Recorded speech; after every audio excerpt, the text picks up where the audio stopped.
الحمد لله وكفى والصلاة والسلام على سيد الرسل وخاتم الأنبياء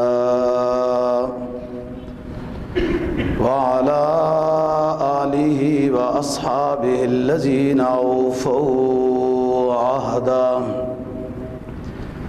الذين هم خلاصة العرب العرباء وخير الخلائق بعد الأنبياء.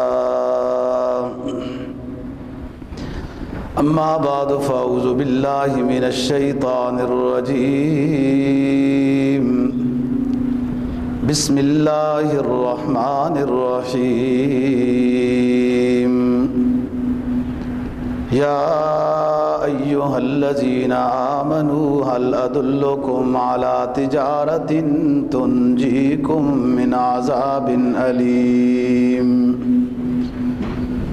تؤمنون بالله ورسوله وتجاهدون في سبيل الله بأموالكم وأنفسكم ذلكم خير لكم إن كنتم تعلمون.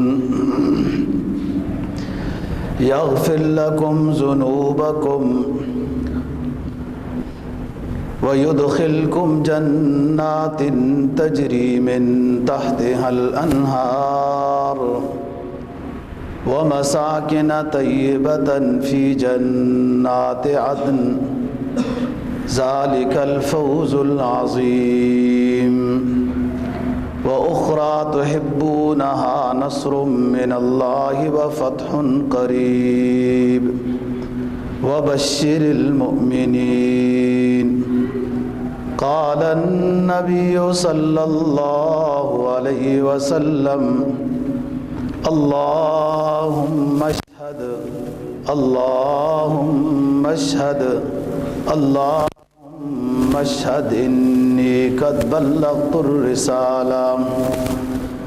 صدق الله العظيم وصدق رسوله النبي الأمي الكريم ونحن على ذلك لمن الشاهدين والشاكرين والحمد لله رب العالمين. سورہ صف 28ویں پارے کی چند آیات کریمہ اور جناب نبی پاک صلی اللہ علیہ وسلم کا ایک ارشاد تلاوت کیا ہے، جس کا مفہوم یہ ہے کہ اے ایمان والو، کیا میں تمہیں ایسی تجارت بتاؤں جو تجارت تمہیں ایک دردناک عذاب سے بچا لے گی. اور وہ تجارت یہ ہے کہ تم اللہ پر اور اللہ کے رسول پر ایمان لاؤ اور جہاد فی سبیل اللہ کرو. یہ تمہارے لیے بہتر ہے اگر تم جان جاؤ. اس تجارت کے انعام کی صورت میں اللہ تعالیٰ تمہارے گناہوں کو معاف کر دے گا. یغفر لکم ذنوبکم ویدخلکم جنات تجری من تحتها الانہار، اور تمہیں جنت میں داخل کرے گا. ومساکن طیبۃ فی جنات عدن، اور جنت عدن کی رہائش دے گا. یہ بہت بڑی کامیابی ہے. اور اس کے علاوہ قریب کی کامیابی کہ تمہیں اللہ تعالیٰ دنیاوی اعتبار سے عزت کی دولت نصیب کرے گا، فتح سے ہمکنار فرمائے گا. اے نبی، آپ یہ ایمان والوں کو خوشخبری سنا دیں. جناب نبی پاک صلی اللہ علیہ وسلم کا جو دعائیہ جملہ یا ایک گواہ بنانے والا جملہ آپ کے سامنے تلاوت کیا ہے، جب آپ صلی اللہ علیہ وسلم نے خطبہ حجۃ الوداع دے دیا اور دیگر مقام میں بھی جو خطبے دیے، تو اکثر میں آپ نے آخر میں یہ فرمایا کہ اے اللہ، آپ میرے گواہ بن جائیں، آپ میرے گواہ بن جائیں، آپ میرے گواہ بن جائیں کہ میں نے اپنی تبلیغی زندگی میں، نبوت کے 23 سالہ زندگی میں آپ کے احکامات پہنچا دیے ہیں امت تک۔ خصوصاً خطبہ حجۃ الوداع میں جب آپ صلی اللہ علیہ وسلم نے صحابہ کرام سے پوچھا کہ میرے بارے میں تم سے اگر آخرت میں پوچھ ہو جائے گی تو کیا کہو گے، تو انہوں نے کہا کہ اللہ کے رسول ہم گواہی دیں گے کہ آپ نے ہر طرح کی ہماری خیر خواہی کی ہے، ہمیں ہدایت دی ہے، ہمیں تبلیغ کی ہے، ہمیں آپ نے ایک اچھا مسلمان بنایا ہے، ہم ہر طرح گواہی دیں گے۔ تو اس وقت آپ نے دونوں شہادت کی انگلیاں آسمان کی طرف کی میدان عرفات میں، اور پھر یہ جملے ارشاد فرمائے، اللہم اشہد اللہم اشہد اللہم اشہد، اے اللہ آپ بھی میرے گواہ بن جائیں کہ میں نے آپ کی امانت کو لوگوں تک پہنچا دیا ہے۔ خطبہ حجۃ الوداع کے متعلق گزارشات عرض کر رہے ہیں کئی جمعوں سے۔ اس سفر میں کئی اہم باتیں ہمارے لیے نصیحت کی جو سامنے آئی ہیں، اس میں یہ بات بھی کہ رسول پاک صلی اللہ علیہ وسلم نے حوض کوثر کے بارے میں بھی ارشاد فرمایا کہ یہ ایک فضیلت ہے، اور تم جب اچھے بن کر آؤ گے تو میں تم سے پہلے حوض کوثر پر انتظار کروں گا۔ اور وہ اچھے بن کر تم کیسے آؤ گے؟ جب قرآن و سنت کے مطابق اپنے ایمان و عقیدہ اپنے عمل کو بناؤ گے تو تم اچھے انسان ہو، اچھے مسلمان ہو۔ ایسی صورت میں تمہارا انتظار کروں گا حوض کوثر پر۔ علماء نے لکھا ہے کہ حوض کوثر کی بہت فضیلت ہے، لیکن بعض اعتبار سے آب زمزم حوض کوثر سے بھی زیادہ فضیلت میں ہیں دونوں جنت کی نہریں۔ پانی جو حوض کوثر کا ہے وہ بھی جنتی ہے، اور آب زمزم یہ بھی جنت کی نہر ہے۔ ایک حدیث میں جناب نبی پاک صلی اللہ علیہ وسلم نے فرمایا کہ یہ دجلہ اور فرات بھی جنت کی نہریں ہیں، اور جنت سے ان کا جو منبع ہے، اصل چشمہ ہے، یہ جنت سے ہی شروع ہو رہی ہیں یہ نہریں بھی، اور انہوں نے بھی مسلمانوں کی بڑی موافقت کی ہے، ان نہروں نے بھی خدمت کی ہے، ان نہروں نے بھی، دجلہ اور فرات نے بھی۔ تو فرمایا کہ بعض اعتبار سے آب زمزم حوض کوثر سے بھی زیادہ فضیلت والا ہے۔ کیوں؟ دلیل میں فرمایا کہ جب مجھے معراج کا سفر، رسول پاک صلی اللہ علیہ وسلم کو معراج کا سفر کرایا گیا تو ایک سونے کی تشت ٹرے جنت سے لائی جبرائیل علیہ السلام نے، اور آپ صلی اللہ علیہ وسلم کا سینہ مبارک شق کیا اور دل کو کھولا اور دھویا، جس پانی سے دھویا وہ آب زمزم تھا۔ اگر حوض کوثر زیادہ فضیلت والا پانی ہوتا تو جبرائیل براق ساتھ لا سکتے تھے، تشت ساتھ لا سکتے تھے، تو حوض کوثر والا پانی بھی ساتھ لاتے۔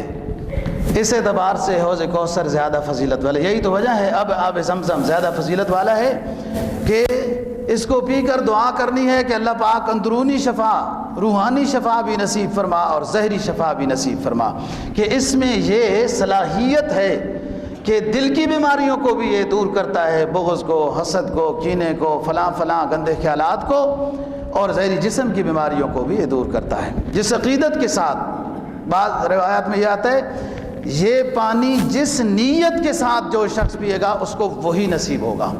کوئی شخص اس نیت سے پیتا ہے آب زمزم کہ یا اللہ میں طاقتور زیادہ ہوں، مجھے ایسے خیالات آتے ہیں کہ جو اچھے نہیں ہیں، مجھے کمزور کر دے، تو اس پانی کے پینے سے یہ کمزور ہو جائے گا، وہ قوت بہیمہ کمزور ہو جائے گی۔ اور اگر کوئی کمزور ہے، ناتواں ہے، درد ہے، بخار ہے، کئی بیماریوں کا شکار ہے، تو اس پانی کو پینے کے ساتھ نیت یہ کر رہا ہے کہ اللہ پاک مجھے شفا نصیب فرما، مجھے طاقت نصیب فرما، کمزوری دور کر دے، تو یہی نصیب ہوگا۔ ایک سفر میں مصر کی ایک خاتون نے اپنا ایک تجزیہ پیش کیا کہ مجھے کینسر تھا اور اجوا کھجور کھاتی رہی 40 دن حج کے سفر میں، اور صرف آب زمزم پیتی رہی، اور یہی ایک دعا کرتی رہی کہ یا رب اپنے خزانہ غیب سے مجھے شفائے کاملہ نصیب فرما۔ حج کے بعد جب میں نے اپنا نظام چیک کرایا تو بالکل مجھے ذرہ برابر بھی بیماری نہیں تھی۔ اور اس سے بڑھ کر کہ آب زمزم بعض اعتبار سے حوض کوثر سے افضل ہے، اور آب زمزم سے بڑھ کر بھی ایک پانی اور افضل ہے، اور وہ پانی وہ ہے جو مختلف سفروں میں رسول اللہ صلی اللہ علیہ وسلم کی شہادت کی انگلی سے جاری ہوا۔ کئی مقامات پر صلح حدیبیہ میں جب وہاں روک دیا گیا تھا، پانی ختم ہو گیا، آپ صلی اللہ علیہ وسلم نے ایک برتن منگوایا اور اس میں اپنی انگلی مبارک کو رکھ دیا، فرمایا کہ سارے اپنی ضرورت کو پورا کرو، وہ چشمہ جاری ہو گیا۔ جس شخص کو رسول اللہ صلی اللہ علیہ وسلم کی انگلی مبارک کے چشمے سے پانی نصیب ہو گیا، وہ شخص بھی جنتی ہے، مغفور ہے، اس کو بھی یہ اعزاز نصیب ہے۔ تو فرمایا کہ بعض اعتبار سے حوض کوثر سے فضیلت والا پانی ہے آب زمزم، اور آب زمزم سے بھی زیادہ فضیلت والا پانی جناب سرکار دو جہاں صلی اللہ علیہ وسلم کے معجزے کی شکل میں جو آپ کی انگلی سے چشمے جاری ہوئے ہیں۔ یہ سفر ہے کہ جس میں آپ نے سواری کی ہے قصوہ اونٹنی کے اوپر، اور قصوہ اونٹنی آپ کی تمام اونٹنیوں میں زیادہ فضیلت والی ہے۔ اس پر کئی دفعہ وحی بھی نازل ہوئی، اسی پر آپ نے خطبہ حجۃ الوداع دیگر خطبے بھی دیے۔ یہی وہ اونٹنی ہے جس کو وحی کے ذریعے سے سمجھا دیا گیا تھا کہ مطاف کے اندر پیشاب پخانہ نہیں کرنا، اور یہی اونٹنی گویا کہ اس سے علماء نے لکھا ہے کہ سفر حج میں سواری بھی سنت ہے، جو اس وقت کے لحاظ سے تھی جو اب اس لحاظ سے ہے۔ بعض صحابہ کرام رضی اللہ تعالیٰ عنہ نے آپ کے اوپر چادر کی چھتری بھی بنائی ہے، چادر کی چھتری، کہ آپ کو دھوپ نہ لگے۔ بعض دفعہ تو بادل سایہ کرتے رہے، بعض دفعہ جب ضرورت، یہ بھی امت کو سبق دینا ہے کہ اگر حاجی حج کے سفر میں سر تو ننگا رکھنا ضروری ہے، لیکن اگر چھتری رکھنا چاہے تو سرکار دو جہاں صلی اللہ علیہ وسلم کی سنت سے ثابت ہے۔ آپ نے خیمے میں آرام کیا، منا میں دیگر مقامات پر خیمہ میں آرام کرنا، یعنی مقام میں چلا جانا، خیمے میں آرام کرنا، یہ بھی سنت ہے۔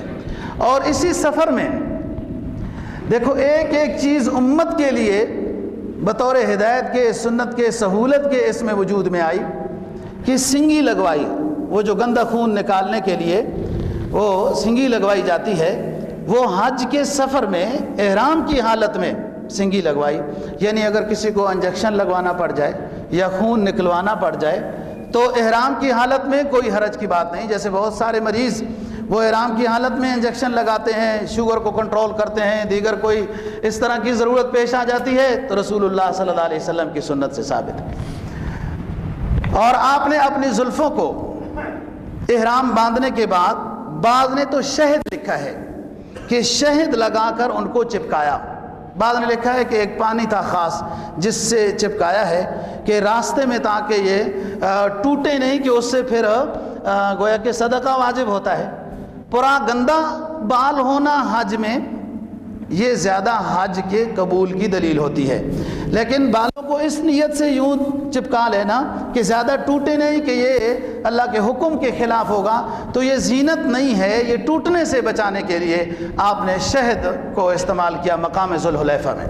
یہ مقام ذوالحلیفہ مدینہ طیبہ سے 6-7 میل کے اوپر ہے، جس کو بیر علی بھی کہتے ہیں۔ اور اس وقت آپ نے لبیک اللہم لبیک لبیک لا شریک لک لبیک ان الحمد والنعمت لک والملک لا شریک لک، یہ اونٹنی کے اوپر بیٹھ کر یہ تلبیہ پڑھا اور ساتھیوں کو فرمایا کہ اونچی آواز کے ساتھ پڑھو۔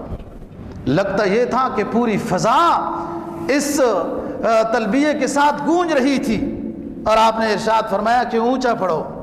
اللہ کو یہ کوئی شخص جتنا اونچا یہ تلبیہ پڑھے گا بہت پسند ہے، اور تمہارے ساتھ ساتھ جتنی چیزیں غیر انسان غیر جاندار وہ سن رہی ہیں، وہ بھی تمہارے ساتھ لبیک اللہم لبیک پڑھ رہی ہیں، اور یہی پتھر اور یہ درخت، یہ زمین بھی آخرت میں تمہارے لیے اس حج کے سفر کے لیے گواہ بن جائے گی۔ اسی سفر میں ایک مقام پہ آپ نے مقام جعفہ پر پڑاؤ ڈالا، یہ ابوا کے قریب ہے، جہاں پر اب بھی بسیں جو مدینہ کی طرف جاتی ہیں تو رکتی ہیں۔ اکثر اس جگہ پہ ہوٹلوں پہ مچھلی زیادہ ہوتی ہے، یہ دلیل ہے مقام جعفہ ابوا کی۔ یہاں پر پڑاؤ ڈالا اور فرمایا کہ یہ وہ پہاڑی ہے جس پر میری امی حضرت آمنہ رضی اللہ تعالی عنہا کی قبر ہے، یہ مقام جعفہ کے قریب ہے۔ اللہ اکبر دوستو، صحابہ کرام رضی اللہ تعالیٰ عنہ میں محبت رسول، اتباع رسول، عشق رسول اس درجے میں تھا کہ بعد کی دنیا یہ مقام حاصل نہیں کر سکتی، جتنا کچھ بھی کر لے ایک ادنا مقام صحابی کو بھی نہیں پہنچ سکتی۔ حضرت عبداللہ ابن عمر رضی اللہ تعالیٰ عنہ جب سفر کرتے تھے مکہ کا تو ان جگہوں میں بیٹھتے تھے جن جگہوں میں جناب نبی پاک صلی اللہ علیہ وسلم قضائے حاجت کے لیے تشریف لے گئے، حاجت نہیں آتی تھی پھر بھی بیٹھتے تھے۔ ساتھیوں نے پوچھا کہ عبداللہ آپ یہ کیا کرتے ہیں؟ کہا اس لیے کرتا ہوں کہ اللہ کے حبیب جہاں بیٹھے ہیں میں وہاں اتباع میں وہاں میں بھی بیٹھتا ہوں، کہ اتنا تو میں بھی کر سکتا ہوں، آگے اب حاجت کا آنا یا نہ آنا یہ بھی گویا کہ اس سنت کی محبت میں بیٹھا جا رہا ہے۔ اسی سفر میں جو ایک اہم بات وجود میں آئی کہ آپ نے 100 اونٹ ذبح کرنے کے لیے حضرت علی رضی اللہ تعالیٰ عنہ کو فرمایا ہوا تھا، وہ لے آئے وغیرہ۔ 63 غلام آزاد کیے اور 63 اونٹ ذبح کیے، جن میں خاص بات 7 اونٹ ایسے تھے، ان 100 میں 7 اونٹ ایسے تھے کہ جو بار بار جلدی آگے آتے تھے کہ کہیں ایسا نہ ہو کہ ہم آپ صلی اللہ علیہ وسلم کے ہاتھ سے ذبح ہونے سے کہیں محروم نہ ہو جائیں۔ ان اونٹوں کو بھی یہ اللہ نے شعور عطا کر دیا۔ اور بعد نے لکھا ہے اسی سفر میں، اور بعد نے لکھا ہے کہ صلح حدیبیہ کے سفر میں ابو جہل کا اونٹ بھی ذبح ہوا، جو میدان بدر میں مال غنیمت کے طور پر رسول اللہ صلی اللہ علیہ وسلم نے اپنے پاس رکھا تھا۔ اور ازواج مطہرات کی طرف سے آپ نے 2 گائیں ذبح کی ہیں۔ ساری ازواج آپ کے ساتھ اس سفر میں تھی۔ حضرت فاطمہ رضی اللہ تعالیٰ عنہ کو بھی آپ نے ساتھ لیا، دیگر بھی حکم ہوا، لیکن ازواج کو اس درجے کا حکم تھا کہ کوئی بھی مدینہ میں نہیں رہ سکتی، میرے ساتھ ضرور حج کے لیے چلے۔ ان کی طرف سے آپ نے 2 گائیں ذبح کی ہیں، جو حج تمتع اور حج قران میں گویا کہ قربانی کی جاتی ہے۔ اس لحاظ سے علماء نے لکھا ہے کہ شوہر کے ذمہ ہے، اگر بیوی کمائی کرنے والی نہیں ہے تو شوہر کے ذمہ ہے، اگر ذی استعداد ہے تو بیوی کو حج کرائے اور اس کی قربانی کرے، یا اس کی طرف سے زکوٰۃ دے یا فطرانہ دے، یا دیگر جو مالی واجبات بیوی کے اوپر لازم ہوتے ہیں، اور وہ صاحب حیثیت نہیں، کمائی نہیں کرتی، تو یہ حج کرانا یا صدقۃ الفطر دینا، قربانی کرنا، زکوٰۃ ادا کرنا شوہر کی طرف سے ہو، شوہر کو دوہرا ثواب ہے کہ وہ ایک حق بھی ادا کر رہا ہے، اور جو آدمی قریبی کا حق ادا کرتا ہے تو اس کو دوہرا ثواب ہوتا ہے۔ حدیث میں آتا ہے نا، جو شخص کسی کو حج کراتا ہے تو حج کرانے والے کو بھی ثواب، پیسہ دینے والے کا بھی ثواب، اور جو حج کر رہا ہے اس کو بھی حج کا پورا ثواب ملے گا۔ یہی وہ سفر ہے دوستو کہ سورہ مرسلات اور سورہ اذا جاء نصر اللہ والفتح یہ منی میں نازل ہوئی، اور حضرت عمر فاروق رضی اللہ تعالیٰ عنہ رونے لگ گئے۔ ساتھیوں نے پوچھا کہ عمر آپ کیوں روتے ہیں؟ سورت نازل ہوئی ہے، فرمایا کہ اذا جاء نصر اللہ میں ایک چیز کی تکمیل کا ذکر ہے، عروج مل گیا اس کو۔ اذا جاء نصر اللہ والفتح ورأیت الناس يدخلون فی دین اللہ افواجا، آپ دیکھیں گے کہ لوگ اسلام میں فوج در فوج داخل ہو رہے ہیں۔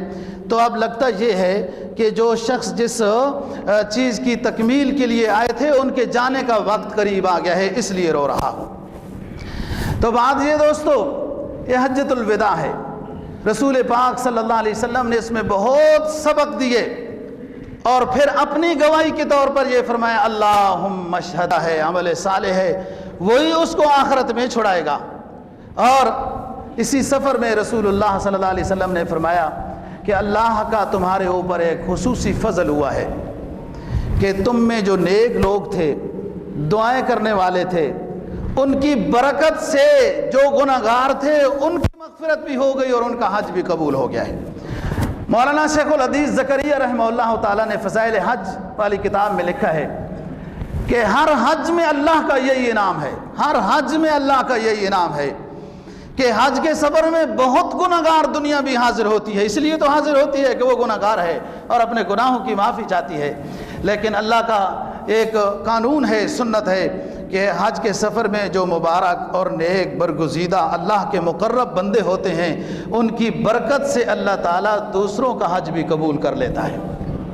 یہی تو وجہ ہے کہ بہت ساری اجتماعی عبادات کا یہی فائدہ ہے کہ اس میں ایک کوئی اللہ کا نیک بندہ آ جائے تو سب کا کام ہو جاتا ہے۔ حدیث میں آتا ہے نا، 40 بندے کسی مومن، 40 مومن کسی مومن بندے کی نماز جنازہ ادا کر لیں تو اس کی مغفرت ہو جاتی ہے، کہ ان میں کوئی تو نیک بندہ ہوگا۔ بعض دفعہ تو جس کا جنازہ پڑھا جا رہا ہے وہ اللہ کے ہاں اتنا مغفور ہے، اللہ کے ہاں اتنا مغفور ہے کہ اس کی برکت سے جنازہ پڑھنے والوں کی مغفرت ہو جاتی ہے، اور بعض دفعہ کہ جنازہ جس کا پڑھا جا رہا ہے وہ گناہگار ہے، لیکن حاضرین میں سے کوئی ایسا اللہ کا نیک بندہ ہے کہ اللہ کا جو نیک بندہ ہے نا، اللہ اپنے دوستوں کا خیال رکھتا ہے، پھر ان کی برکت سے اس کی بھی مغفرت ہوگی، سب کی مغفرت۔ ابو الحسن خرقانی رحمہ اللہ تعالی ایک بزرگ گزرے ہیں، ان کے پاس غالباً محمود غزنوی رحمہ اللہ تعالی بادشاہ جو گزرے ہیں وہ آئے ملاقات کے لیے، اور بعد نے لکھا ہے کہ اس وقت طلبہ جھاڑو وغیرہ دے رہے تھے اور دھوڑ اڑ رہی تھی مدرسے میں، خانقاہ سے، مسجد سے، تو فوراً طلبہ نے بتایا کہ بادشاہ سلامت آ رہے ہیں۔ اس وقت بادشاہ یوں خانقاہوں میں جاتے ہوں، اب بادشاہ زندہ خانقاہوں میں نہیں جاتے، مردہ قبروں کے اوپر جاتے ہیں، ہر کسی کو جہاں سے فیض ملتا ہے، اللہ اعلم۔ بہرحال بادشاہ آیا، بیٹھ گیا، اور لوگ تھوڑے سے حیران ہوئے تو کہا کوئی بات نہیں ہے، یہاں جو صفائی ہو رہی ہے، بادشاہ بھی تو بہت اونچا آدمی تھا نا، ظرف کی بات ہے، مصروف کی بات ہے، پھر بادشاہ بھی تو محمود غزنوی ہے، کہا کوئی بات نہیں، دھوڑ اڑنے دو، یہ جو مسجد میں لوگ نماز پڑھنے آتے ہیں، خانقاہ میں اللہ اللہ کرنے آتے ہیں، ابو الحسن صاحب کو ملنے آتے ہیں، یہ سب نیک لوگ ہیں، یہ ان کے جوتوں کی خاک ہوگی جو اڑ رہی ہے، اور یہی خاک اڑتی ہوئی اگر بادشاہ کے اوپر پڑ جاتی ہے تو یہی ممکن ہے نجات کا سبب بن جائے۔ یہ نظریہ تھا۔ ابو الحسن صاحب سے محمود غزنوی ملے اور کہا حضرت بعض دفعہ ہمیں فتح میں مشکل پیش آتی ہے، کہا میرا یہ کرتا لے جاؤ، یہ کرتا لے جاؤ، اور جب کہیں مشکل پیش آئے فتح میں تو یوں دعا کرنا کہ اللہ پاک اس کرتے والے سے اگر آپ راضی ہیں، آپ خوش ہیں، جس کا یہ کرتا ہے، تو اس کی برکت سے ہمیں فتح نصیب فرما دے۔ ایسا ہی ہوا، فتح نصیب ہوئی جہاں کہیں مشکل پیش آئی۔ ایک وقت کے بعد پھر ملے، جب محمود غزنوی ابو الحسن خرقانی سے تو بتایا کہ حضرت یہ ہوا تھا، کہا دعا کیا مانگی تھی؟ کہ اللہ پاک اس کرتے والے کو آپ اچھا سمجھتے ہیں، یہ نیک ہے، تو اس کی برکت سے اس معرکے میں ہمیں فتح نصیب فرما دے۔ تو اللہ نے فتح دے دی۔ فرمایا دعا میں آپ نے بخل کیا ہے، دعا یوں مانگنی تھی کہ اللہ پاک اس بندے سے اگر آپ راضی ہیں تو پوری دنیا کے اعتبار سے مجھے فاتح بنا دے، تو اللہ پوری دنیا کے لحاظ سے فاتح بنا دے۔ تو بات یہ ہے دوستو کہ بعض دفعہ نیک آدمی کسی مجلس میں ہو تو سب کا فائدہ ہوتا ہے، حج کرنے میں ہو تو سب کا فائدہ ہے، نماز میں ہو تو سب کا فائدہ ہے، جنازے میں ہو تو سب کا فائدہ ہے۔ تو اس یا ایھا الذین آمنوا هل ادلکم علی تجارۃ تنجیکم من عذاب علیم، اے ایمان والو کیا میں تمہیں ایسی تجارت نہ بتاؤں جس میں فائدہ ہی فائدہ ہے، تنجیکم من عذاب علیم، جو تمہیں دردناک عذاب سے وہ تجارت بچا لے گی، نفع دے گی، اور اس تجارت میں نقصان نہیں ہے، خسارہ نہیں ہے، اس میں فائدہ ہی فائدہ ہے، اور یہ عذاب سے بچا لے گی۔ تو جب عذاب سے بچ جائے گا تو وجود بھی بچ جائے گا، صحت بھی بچ جائے گی، عزت بھی بچ جائے گی، مکان بھی بچ جائے گا، جائیداد بھی بچ جائے گی۔ عذاب سے تو بچ گیا تو اس کا سب کچھ بچ گیا، ساری نعمتیں اس کے پاس ہیں، اور اللہ اور بھی عطا کرے گا۔ وہ کرنا کیا ہے کہ جو عذاب سے بچ جائے گا، فرمایا تنجیکم من عذاب علیم تؤمنون باللہ ورسولہ، صحیح معنی میں اللہ پر اور اللہ کے رسول پر ایمان لے آؤ، صحیح معنی میں اللہ والے بن جاؤ۔ اللہ کو جب راضی کر لیتا ہے انسان تو پھر سے اللہ والا بن جاتا ہے، اور اسے پھر اندازہ ہوتا ہے، اسے اندازہ ہوتا ہے کہ میں یہ اللہ سے مانگ رہا ہوں، اللہ مجھے عطا کرے گا۔ صحابہ کرام رضی اللہ تعالیٰ عنہم کا قافلہ جو اسلحہ اور گھوڑوں کے ساتھ دیگر ضروریات کے ساتھ لدا ہوا تھا، مجبوری بن گئی دوستو دجلہ دریا سے گزرنے کی۔ ایک صحابی نے دعا کی، اے رب العالمین، مدینہ چھوڑا، اپنا گھر بار چھوڑا ہے، اپنا ذاتی کوئی مقصد نہیں ہے، تیرے دین کی اشاعت، تیرے حبیب کی اطاعت میں نکلے ہیں، تیرے آخری پیغمبر کے غلام ہیں، دین کی اشاعت کے لیے دریا سے پار جانا چاہتے ہیں، راستہ عطا کر۔ بس یہ دعا کی، دیکھا نہیں ہے کہ دریا میں راستہ دیا یا نہیں دیا، یہ نہیں دیکھا، بس یہ دعا کر کے اور حکم دیا کہ دریاؤں میں گھوڑے ڈال دو۔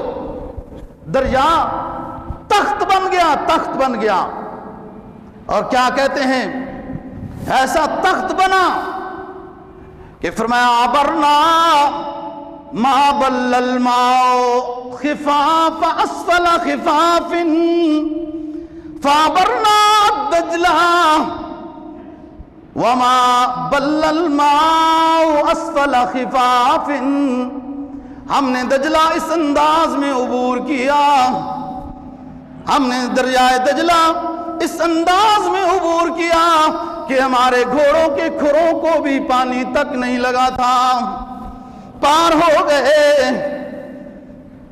اور سپہ سالار نے اعلان کیا کہ اپنی اپنی اشیاء پہ نظر ڈالو، یہ سمجھ لو کہ تمہارا سامان سارا آ گیا ہے، یا کوئی دریا کے حوالے تو نہیں ہو گیا۔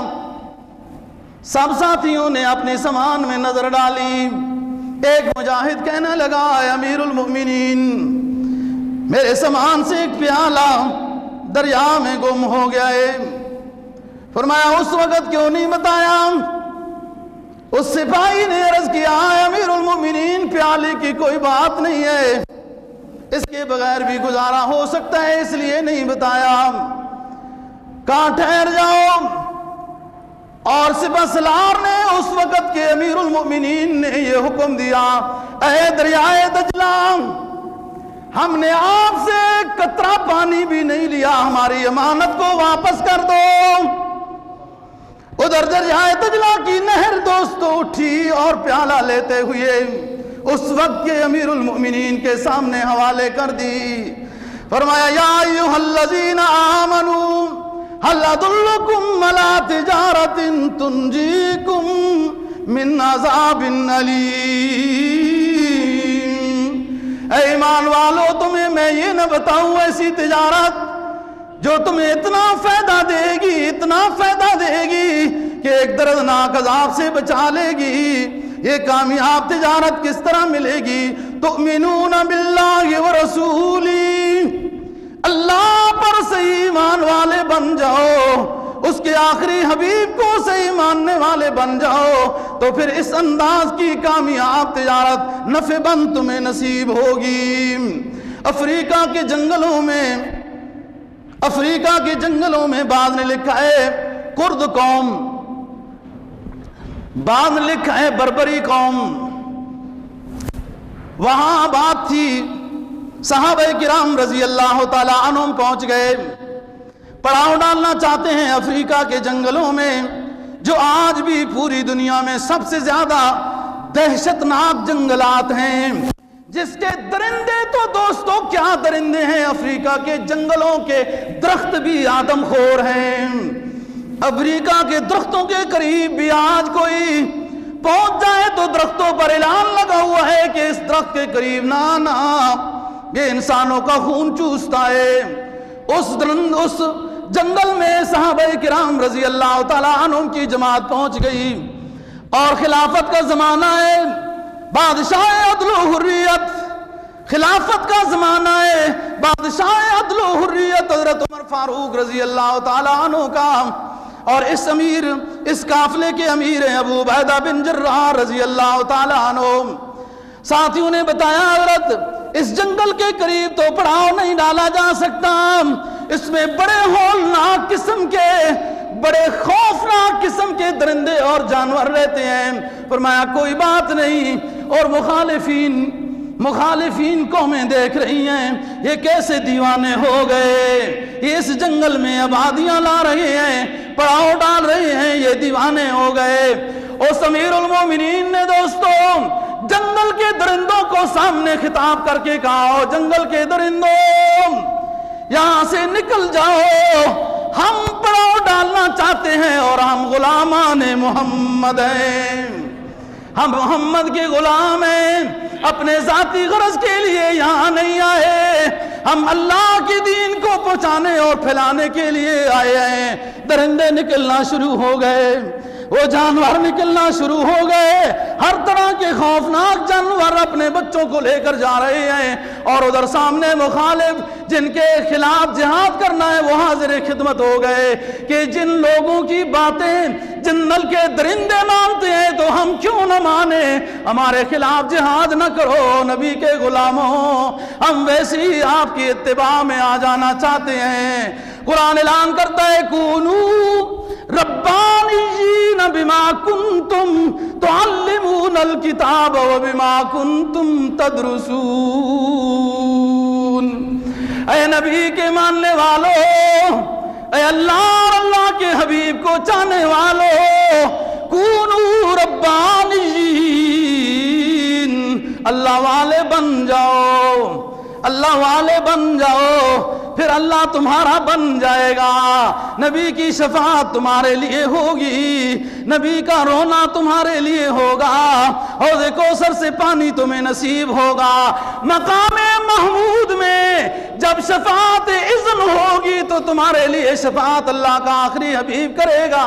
لیکن اللہ والے بن جاؤ، کنتم تؤمنون باللہ ورسولہ، وہ تجارت نفع مند کیا ہے، اللہ کو اپنا معبود مانو اور اس کے حبیب کو اپنا رسول مانو، اس کے مطابق اپنی زندگی بناؤ، یہ کامیاب تجارت ہے۔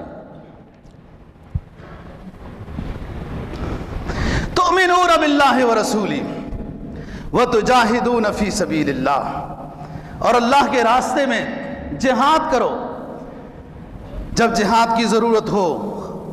تؤمنون باللہ ورسولہ وتجاہدون فی سبیل اللہ باموالکم وانفسکم ذالکم خیر لکم ان کنتم تعلمون، ان کنتم تعلمون، یہ تمہارے لیے بہتر ہے اگر تم جان لو، اسی میں عزت ہے۔ دوستو ایک ہے اسلامی شریعت، قرآن و حدیث، دلیل کے ذریعے سے غالب ہونا، اور ایک ہے اللہ کے قانون کو عملاً غالب کرنا۔ قرآن و حدیث کا دلیل کے ذریعے سے غالب ہونا تو ازہر من الشمس ہے، یہ تو ہے ہی غالب۔ ادیان سابقہ کی کوئی ایک بات صحیح موجود نہیں ہے، تحریف ہو گئی، اور آپ کی ایک ایک بات موجود ہے، تھوڑی تھوڑی بات بھی موجود ہے، ادیان سابقہ کی باتیں موجود نہیں۔ یہ تو دلیل کے اعتبار سے اسلام قرآن و حدیث غالب ہے، اور کبھی بھی فرقہ ضالہ یا کفر دلائل کے اعتبار سے مسلمانوں سے بات کرنے کے لیے تیار نہیں ہے۔ دوسری چیز ہے عملاً اللہ کے قانون کو غالب کرنا، یہ مسلمانوں کا کام ہے، مسلمانوں کے بادشاہوں کا کام ہے، نیک لوگوں کا کام ہے، اللہ والوں کا کام ہے، مجاہدین اسلام کا کام ہے کہ لیظہرہ علی الدین کلی، کہ وہ عملاً اسلام کو پوری دنیا کے اوپر غالب کر کے دکھائیں، اور یہ صحابہ کرام رضی اللہ تعالیٰ عنہم نے دوستو غالب کر کے دکھایا ہے۔ لیظہرہ، کفر کو دوستو مسلمانوں کے بادشاہوں سے، ان کی ہوٹلوں سے، ان کے کر و فر سے، ان کے اسلحے سے، ان کے ایٹم بم سے، ان کے میزائل سے ذرہ برابر بھی کفر کو کوئی ڈر نہیں ہے۔ ڈر ہے اگر کفر کو تو صرف مجاہدین اسلام سے ہے، جذبہ جہاد سے ہے، جذبہ موت سے ہے، جس وجہ سے پورا کفر پریشان ہے۔ ہمیں تو پریشان کیا ہی ہوا ہے، ہم اپنے اعمال کی وجہ سے پریشان ہیں، لیکن سکون کی نیند کفر بھی اپنے گھروں میں نہیں سو رہا۔ اور ڈر اس کو کیا ہے؟ ہمارے میزائل سے نہیں، ہم نے تو صرف تجربے کے لیے رکھے ہوئی ہیں، کفر کے لیے نہیں رکھے ہوئے، تجربے کے لیے رکھے ہوئے ہیں۔ ہمارے میزائل، ایٹم بم، فوج، کسی چیز سے کفر کو ڈر نہیں ہے۔ کفر کو جذبہ جہاد سے ڈر ہے، مومن کی شب زندہ-داری سے ڈر ہے، مومن کی تکبیر اللہ اکبر سے ڈر ہے، جس کی وجہ سے اس وقت بھی وہ ڈرتا تھا اور آج بھی ڈر رہا ہے۔ اور اسی کو کہا تؤمنون باللہ ورسولہ، یہ تمہاری ریاضت ہو گئی، یہ تمہاری ریاضت ہو گئی۔ اور تجاہدون فی سبیل اللہ باموالکم وانفسکم میں، یہ تمہارا جہاد مجاہدہ ہو گیا۔ اور یہی دیکھو کہ جب شرپسند عناصر مسلمانوں کو اپنی جگہوں میں بھی صحیح معنی میں نہ رہنے دیں تو مسلمانوں کے لیے حکم ہے جہاد کا۔ نبی پاک صلی اللہ علیہ وسلم نے کتنے معرکے کیے۔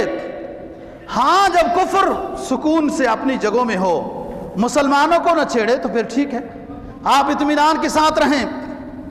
فرمایا تؤمنون باللہ، پکے ایمان والے بن جاؤ، اللہ اور اللہ کی رضا میں آ جاؤ۔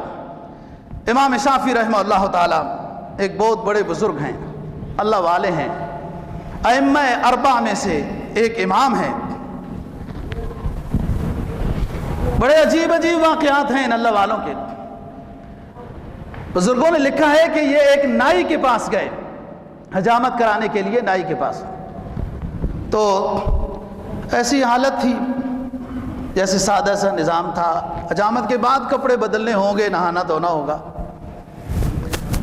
ان کا نمبر تھا تو ایک ذرا ظاہری سوٹ بوٹ والا آ گیا نا، تو نائی بھی تو نائی ہوتے ہیں، اس نے کہا صاحب، مسٹر صاحب آپ آگے آپ آ جاؤ۔ مولوی صاحب بیچارہ پہلے بیٹھا تھا تو یہ بعد میں کر لیں گے، اس نے کیا دینا ہے، ویسے بھی آخر میں آ کے رعایت ہی کرائے گا۔ آج کل بھی لوگوں کا یہی حال ہے، اللہ ماشاء اللہ، کوئی مولوی صاحب ملنے چلا جائے تو وہ کہتے ہیں اس سے مل ہی لیں گے، اس کی کیا بات ہے، جو اصل یہ جو ٹائی والا آیا ہے نا، اس سے مل لیتے ہیں، اس سے کوئی فائدہ ہوگا۔ ممکن ہے ٹائی والا اندر باہر سے خالی ہو، صرف ٹائی ہی اس کو آقا نے عطا کی ہے، وہی سنبھال کے پھر رہا ہے۔ امام شافعی رحمہ اللہ تعالیٰ سمجھ گئے کہ اس شخص نے ایک عالم دین کو بے وزن سمجھا ہے۔ طالب علم کو، اپنے شاگرد کو کہا کہ آپ کے پاس پیسے کتنے ہیں؟ کہا 300 کے لگ بھگ، درہم کہاں یا دینار کہاں ہیں؟ فرمایا سارے اس کو دے دو، اور اس کو کہا کہ یہ ہماری طرف سے ہدیہ ہے، حجامت ہم پھر کبھی کرا لیں گے۔ وہ کہنے لگا بیٹھو وغیرہ۔ کہا اپنے نظریے کو درست کرو، اپنی نیت کو درست کرو، تمہیں کیا سمجھا ہے کہ ایک شخص ظاہری اعتبار سے بہت سادہ ہے تو اس کے پاس کچھ بھی نہیں ہے، ہم نے درد دل لیا ہے کھو کے بہار زندگی، اللہ کی محبت لی، دنیا کی تعیش کو الوداع کیا ہے، ہم نے درد دل لیا ہے کھو کے بہار زندگی، ایک گلے تر کے واسطے سارے جہاں کو لٹا دیا۔ اللہ کی محبت اللہ والوں کے پاس ہوتی ہے، لیکن کوئی صاحب نظر سمجھے گا نا کہ اس کے پاس کوئی چیز ہے، جب خود ہی کچھ نہ ہو تو وہ کس کو کیا سمجھے گا کہ اس کے پاس کیا پونجی، کیا سرمایہ ہے۔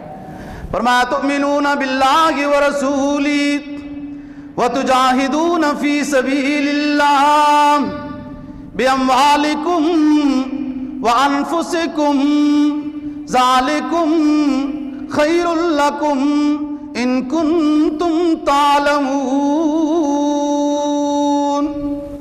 اللہ پر ایمان لاؤ اور سچے ایمان والے بنو، اللہ کے رسول پر ایمان لاؤ اور غلامی میں جان کے نذرانے دے دو، اس درجے کا ایمان ہو جیسے صحابہ کرام رضی اللہ تعالیٰ عنہ نے ایمان لایا۔ فَإِنْ آمَنُوا بِمِثْلِ مَا آمَنْتُمْ بِهِ فَقَدْ اهْتَدَوْا، اے لوگو اگر ایمان کا دعویٰ کر رہے ہو تو تمہارا ایمان اس وقت قابل قبول ہوگا کہ جب میرے نبی کی جماعت جیسا ایمان بنا لو گے تو ایمان قبول ہوگا، کہ ایک ادنا سنت نہیں رہتی تھی۔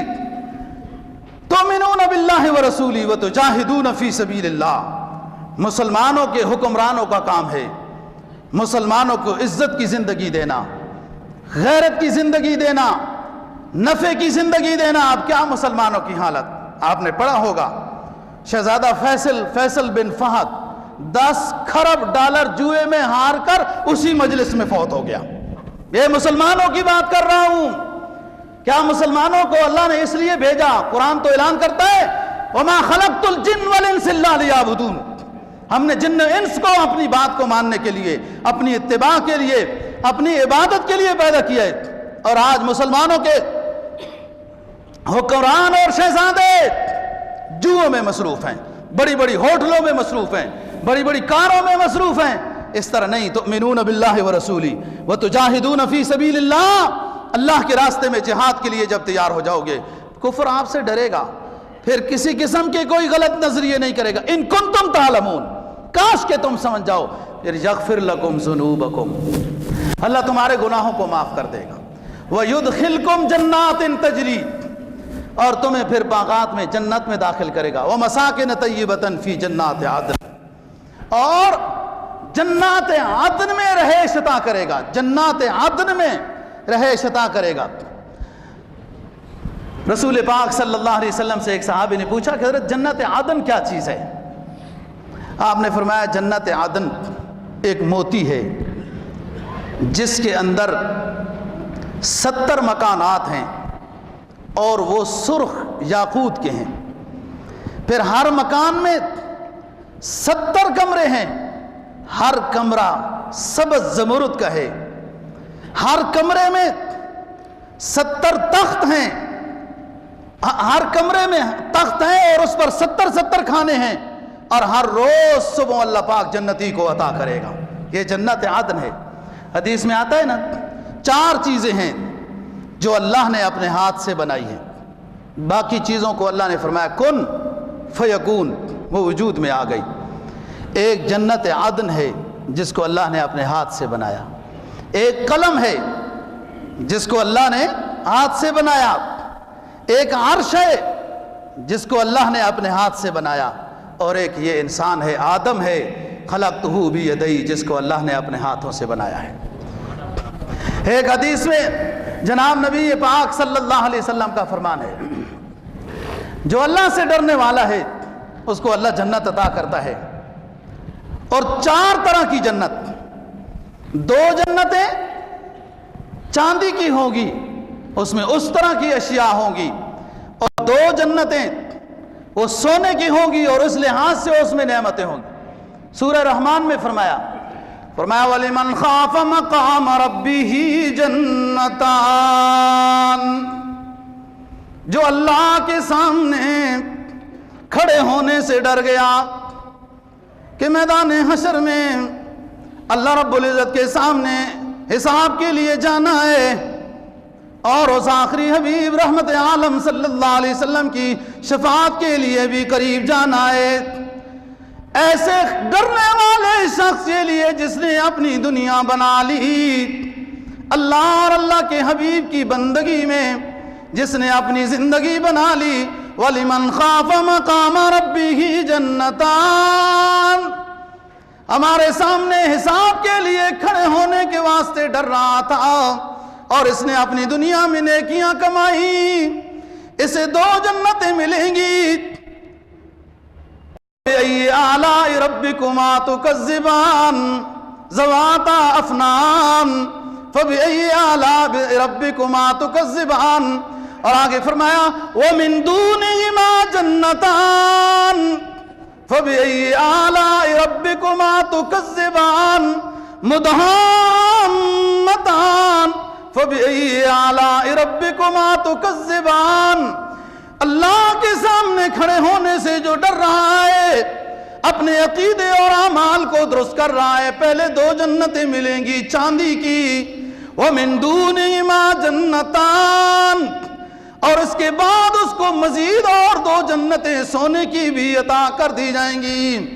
اسی میں جنت دار الحلال بھی ہے، اسی جنت میں دار الخلد بھی ہے، اسی جنت میں دار السلام بھی ہے، اسی جنت میں جنت الفردوس بھی ہے، اسی جنت میں جنت نعیم بھی ہے، اسی جنت میں جنت مأوا بھی ہے، اور اسی جنت میں مساکن طیبۃ فی جنات عدن، اسی جنت میں جنت عدن بھی ہے۔ جو اللہ کے سامنے دوستو کھڑے ہونے کے لیے ڈر رہا ہے کہ مال کا بھی حساب ہے، اوقات کا بھی حساب ہے، جان کا بھی حساب ہے، عقیدے کا بھی حساب ہے، ہر طرح کی ظلم و زیادتی، خیر نفع سب کچھ سامنے پیش ہو جائے گا۔ سرکار دو جہاں صلی اللہ علیہ وسلم میدان عرفات کی لمبی دعا سے فارغ ہو کر جا رہے ہیں۔ صحابہ کرام رضی اللہ تعالیٰ عنہ کو فرما رہے ہیں علیکم السکینہ، علیکم السکینہ، آہستہ آہستہ چلو، مزدلفہ میں جا کر اکٹھی مغرب اور عشاء تاخیر میں ادا کریں گے۔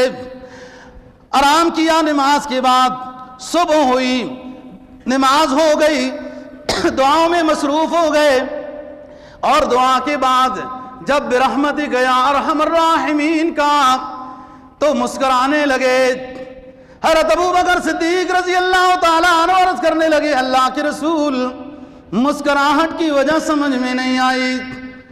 فرمایا ابوبکر میں نے بہت دعائیں مانگی اللہ سے میدان عرفات میں اپنی امتیوں کے لیے، اللہ نے میری سب دعائیں قبول کر لیں، لیکن ظالم کے بارے میں اللہ نے قبول نہیں کی تھی۔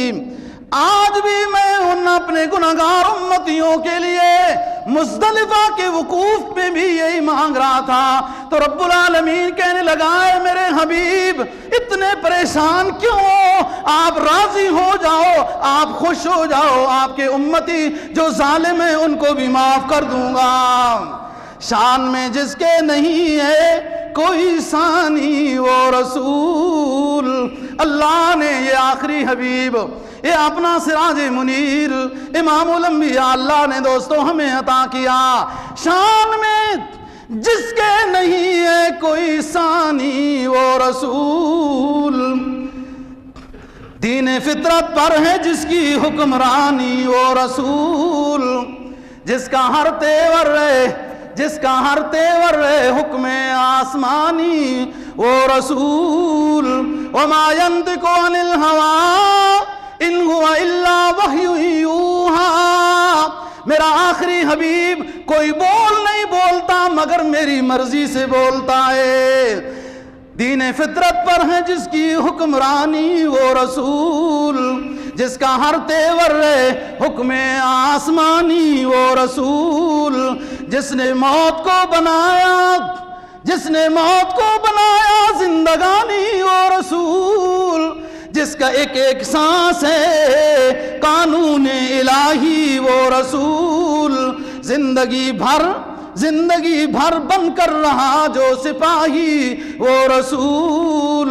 اللہ تعالی ہم سب کو دین کی سمجھ اور عمل کی توفیق نصیب فرمائے۔ وآخر دعوانا اگر وہ نعرہ سچا تھا، 2 قومی نظریے، اگر وہ نعرہ سچا تھا تو پھر اس کے مطابق عمل نہیں ہوا۔ ہمارا تو ایک نظریہ ہے، پھر ہم مہاجر نہیں ہیں، ہم پٹھان نہیں ہیں، ہم پنجابی نہیں ہیں، ہم ایک ہیں، ہم مسلمان ہیں۔ یہ تو قبیلے لتعارفوا قرآن کہہ رہا ہے۔ جب پاکستان بنا تو اس کا ایک 2 قومی نظریت کے اوپر بنا ہے، اس کا ایک قومی نظریہ تھا، اور وہ لا الہ الا اللہ محمد الرسول اللہ تھا کہ یہ خطے والے لوگ مسلمان ہیں، ان کو ہم قرآن اور حدیث کی روشنی میں سلطنت کے نظام دیں گے، اس طریقے سے ہم رہیں گے۔ اگر ہماری بادشاہ بات مان لے تو ان کی بھی اچھائی ہے، ہماری تو ویسی بھی اچھائی ہے کہ بات کہنے والا جو صحیح بات کہنے والا ہوتا ہے قرآن و حدیث کی، اس کو تو ثواب دونوں صورتوں میں ہے۔ کبھی بھی پاکستان میں امن نہیں آ سکتا، اس پر ہزاروں مسلمانوں کی شہادتیں ہوئی ہیں۔ اس دو قومی نظریے کے اوپر جب امن آئے گا کہ جو اس وقت نعرہ لگایا تھا، جس نعرے کے اوپر تقسیم ہوئی، ہندوؤں کو الگ ملک دیا، مسلمانوں کو الگ دیا کہ قرآن و سنت کی روشنی میں یہ زندگی گزاریں گے، جب اس ملک میں قرآن و سنت کا قانون نافذ ہو جائے گا، امن ہو جائے گا، کوئی مہاجر نہیں، کوئی پٹھان نہیں، کوئی پنجابی نہیں، سب مسلمان ہیں اور مسلمان ہو کر رہیں گے۔ ہمارے حکمرانوں کو سوچنا ہے کہ ہمارے ملک میں 60 سال سے زیادہ ہو گیا، امن کیوں نہیں آ رہا؟ ہم نے اصل میں سب سے پہلا جو عہد کیا ہوا اللہ تعالیٰ کے ساتھ، اس کے عہد کی خلاف ورزی کر رہے ہیں۔ اللہ صحیح سمجھ اور عمل کی توفیق نصیب فرمائے۔ وآخر دعوانا